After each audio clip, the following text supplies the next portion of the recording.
अस्सलाम वालेकुम जी। Welcome to my channel. कैसे हैं आप लोग? उम्मीद करती हूँ सब खैरियत से होंगे और मज़े में होंगे।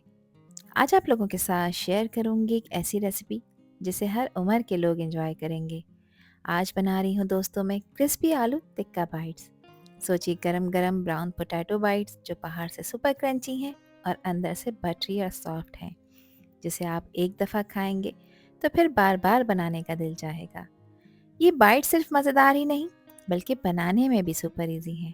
सिर्फ कुछ सिंपल इंग्रेडिएंट्स और बस 10 से 15 मिनट में आपका इफ्तार स्नैक्स तैयार हो जाएगा। रेसिपी को एंड तक देखें, अच्छी लगे तो लाइक भी कर दें और चैनल पर न्यू है तो चैनल को भी ज़रूर सब्सक्राइब करें। तो चलें फिर शुरू करते हैं इसको बनाना। तो ये क्रिस्पी आलू टिक्का बाइट्स बनाने के लिए दोस्तों यहाँ पर मैंने लिए हैं 3 बड़े साइज के आलू। वजन में देखा जाए तो 300 ग्राम बनते हैं। आलूओं का छिलका मैंने उतार दिया है और अब यहाँ पर 3 इक्वल स्लाइसेस में इसको कट करूँगी। स्लाइस में कट करने के बाद इसको छोटे छोटे पीस में कट करना है और कटिंग आपने सेम ही रखनी है ताकि जब इसका कुकिंग टाइम हो तो वो भी सिमिलर हो।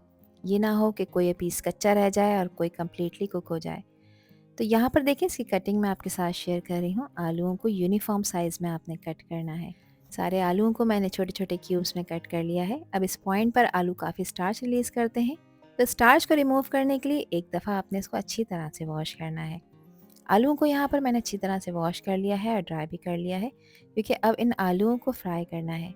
फ्राई करने का ये मकसद है कि जब मैं इसको री-फ्राई करूँगी तो ये क्रिस्पी पोटैटो बाइट्स बहुत ही क्रंची बनकर तैयार होंगे। तो ध्यान के साथ आपने इनको मीडियम गरम ऑयल में फ्राई करना है। आलूओं को यहाँ पर 50% तक टेंडर करना है, बाकी का 50% हम इसे जब टेंडर करेंगे जब हम इस पर क्रिस्पी कोटिंग लगाएंगे। तो साथ ही आपने इसको चलाते भी रहना है ताकि हर तरफ से इवनली कुक हो जाए। अच्छा, ज़्यादा तेज़ गरम ऑयल में आपने नहीं डालना है, इस चीज़ का ध्यान रखना है। ज़्यादा तेज़ गरम ऑयल में डालेंगे तो आलू जल भी सकते हैं। 3 मिनट मैंने इसे फ्राई करा है और आलू 50% टेंडर हो चुके हैं। अब आपने इसको एहतियात से निकालना है और किसी स्ट्रेनर में रखना है ताकि इसका जो एक्सेस ऑयल है वो स्ट्रेनर में से छन जाए। इनको उठाकर आपने एक तरफ रखना है और दूसरे बैच को भी सेम इसी तरह से फ्राई कर लेना है। अब तेल को निकालने के बाद आलूओं को मैंने थोड़ा सा ठंडा किया है और यहाँ पर एक बाउल में रख लिया है। तो अब इसको एक स्मोकी फ्लेवर देने के लिए यहाँ पर मैंने कोयला ऑलरेडी चूल्हे पर गर्म होने रख दिया था, क्योंकि हम आलू के टिक्का बाइट्स बना रहे हैं। कुछ ऑयल के ड्रॉप्स इस पर ड्रिजल करेंगे और कुछ देर के लिए इसको कवर करेंगे 1 से 2 मिनट के लिए, ताकि स्मोक इसमें अच्छी तरह से एब्जॉर्ब हो जाए। जब तक इनको मैंने कवर किया हुआ है यहाँ पर इसकी क्रिस्पी कोटिंग की तैयारी कर लेते हैं, जिसके लिए आधा कप लिया है मैंने मैदा। अच्छा, मैं मेजरिंग कप का यूज़ कर रही हूँ, आप लोग चाय पीने जग का जो कप होता है उससे भी मेजरमेंट कर सकते हैं। इसको क्रिस्पी बनाने के लिए 3 टेबल स्पून मैं कॉर्नफ्लोर ऐड कर रही हूँ। ये वही कॉर्नफ्लोर है जो सूप को गाढ़ा करने के लिए ऐड किया जाता है। आप चाहें तो इसकी जगह चावल का आटा भी ऐड कर सकते हैं। हाफ़ टी स्पून मैंने इसमें नमक शामिल किया है और इसको स्पाइसी टच देने के लिए कुटी लाल मिर्ची शामिल कर रही हूँ, ये 1 टीस्पून है। मिर्ची और नमक की क्वांटिटी आप लोग अपने टेस्ट के हिसाब से रखिएगा।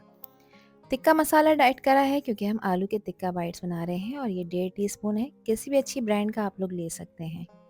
इसके साथ ही इसमें फूड कलर शामिल कर रही हूँ, ये 1/4 टीस्पून है। इससे कलर खूबसूरत आएगा स्नैक का। नहीं ऐड करना चाहते तो आप स्किप कर सकते हैं। 1 टीस्पून अच्छे फ्लेवर के लिए इसमें चिकन पाउडर डाल रही हूँ, है तो ज़रूर ऐड करिएगा, अदरवाइज स्किप कर सकते हैं। 1 टीस्पून इसमें मैंने लहसुन का पेस्ट ऐड किया है और इसके फ्लेवर को इन्हेंस करने के लिए इसमें लेमन जूस ऐड कर रही हूँ, जो कि तकरीबन 1 से 1.5 टेबल स्पून है। तमाम इंग्रेडिएंट्स को मैंने ऐड कर दिया है और अब यहाँ पर मैं इसकी मिक्सिंग करूँगी। अच्छा, मिक्स करते हुए मैं साथ साथ इसमें पानी भी ऐड करूँगी, मगर पानी एक साथ सारा ऐड नहीं करना, थोड़ा थोड़ा सा ऐड करना है ताकि इसकी बैटर की जो कंसिस्टेंसी है वो बिल्कुल परफेक्ट आए। एक साथ अगर आपने ज़्यादा पानी डाला तो बैटर पतला हो सकता है, तो थोड़ा थोड़ा सा पानी इसमें ऐड करते जाएं और साथ साथ इसको मिक्स करते जाएं ताकि जो ये कोटिंग है ये बिल्कुल स्मूथ और लम्स फ्री तैयार हो। तो यहाँ पर देखें इसकी मिक्सिंग मैंने प्रॉपर कर ली है। अब आपने इसको कितना थिक रखना है, इसकी कंसिस्टेंसी मैं आपको चेक करा देती हूँ। देखें ना, ये बहुत ज़्यादा गाढ़ा है और ना बहुत ज़्यादा पतला, तो ये परफेक्ट कंसिस्टेंसी है। इसी तरह की कंसिस्टेंसी हमें चाहिए अपने पोटैटो स्नैक्स को कोट करने के लिए। आलूओं को कवर हुए हुए यहाँ पर 2 मिनट कंप्लीट हो चुके हैं। जो कोयला स्मोक देने के लिए रखा था वो इस पॉइंट पर आपने रिमूव कर देना है और अब आलूओं को उठाकर एक तरफ रखना है। अब यहाँ पर एक ज़बरदस्त डिप सॉस की आपके साथ रेसिपी शेयर कर रही हूँ, जिसके लिए 3 tablespoon chilli garlic sauce ली है। आप केचप का इस्तेमाल भी कर सकते हैं। अब इसको क्रीमी टेक्सचर देने के लिए दोस्तों 3 टेबल स्पून मैं इसमें मायोनीज़ ऐड करूँगी।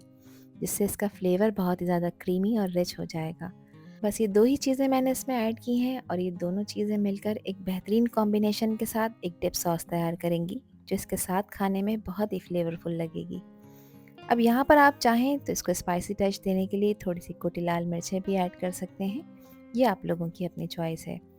आलू कम्प्लीटली ठंडे हो गए हैं। अब इस पॉइंट पर देखें, जो मैंने इसकी कोटिंग बनाकर रखी थी वो हम इसमें ऐड कर देंगे।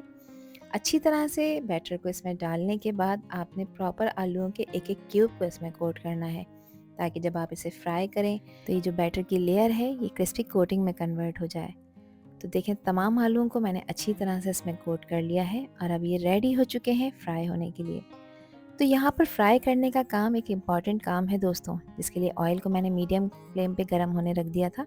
ऑयल का टेम्परेचर ज़्यादा तेज़ गर्म नहीं करना, क्योंकि आलूओं में अभी 50% कसर बाकी है। तो आलूओं को प्रॉपर टेंडर करना है, जिसके लिए आपने ऑयल को मीडियम फ्लेम पे गर्म करना है, ताकि आलू प्रॉपर कुक हो जाएँ, ऊपर से क्रिस्पी हो जाएँ और अंदर से भी गल जाएँ। तो यहाँ पर 1 बाय 1 करके कोट हुए हुए आलूओं का एक बैच मैं शामिल कर दूंगी। आलूओं के इन स्नैक्स को मीडियम गरम ऑयल में डालने के बाद गैस का फ्लेम भी मीडियम ही रखना है, ताकि ये अच्छी तरह से कुक हो जाए। और जिस वक्त आप इन्हें ऑयल में डालें तो सेपरेट कर कर डालें, जैसे मैं डाल रही हूँ। अगर एक पीस आपने कहीं डाला है तो दूसरे पीस को उसकी ऑपोजिट साइड पर डालना है, ताकि आपस में चिपके नहीं। स्नैक्स को ऑयल में डालने के बाद 2 मिनट के लिए बिल्कुल टच ना करें, ना इन्हें चलाएं, ताकि इसके ऊपर जो हमने कोटिंग लगाई है वो अच्छी तरह से क्रिस्पी ना होना शुरू हो जाए। 2 मिनट के बाद देखें, थोड़ी सी पोजीशन होल्ड कर लेंगे और इसके ऊपर जो कोटिंग है वो क्रिस्पी होना शुरू हो जाएगी। उसके बाद आप इन्हें चलाएं, फ्लिप करें, ताकि सब तरह से इवनली फ्राई भी हो जाए और एक अच्छा खूबसूरत सा गोल्डन कलर इसके ऊपर आना शुरू हो जाए। तो यहाँ पर देखें, इनको फ्राई करते हुए मुझे तकरीबन 4 मिनट हो गए हैं और एक अच्छा खूबसूरत सा गोल्डन ब्राउन कलर इसके ऊपर आता जा रहा है, जो इस बात को इंश्योर कर रहा है कि हमारी क्रिस्पी पोटैटो बाइट्स बहुत ही क्रंची बनकर तैयार होने वाले हैं। 5 मिनट मैंने इसको टोटली फ्राई करा है। अब 5 मिनट बाद ज़रा आप इसकी लुक तो चेक करें, कितने ज़बरदस्त क्रिस्पी और टेम्पटिंग लग रहे हैं। ऑयल में से निकालने के बाद आपने इसको किसी स्ट्रेनर में रखना है या पेपर टॉवल पर, ताकि पेपर टॉवल इसका एक्सेस ऑयल एब्जॉर्ब कर ले।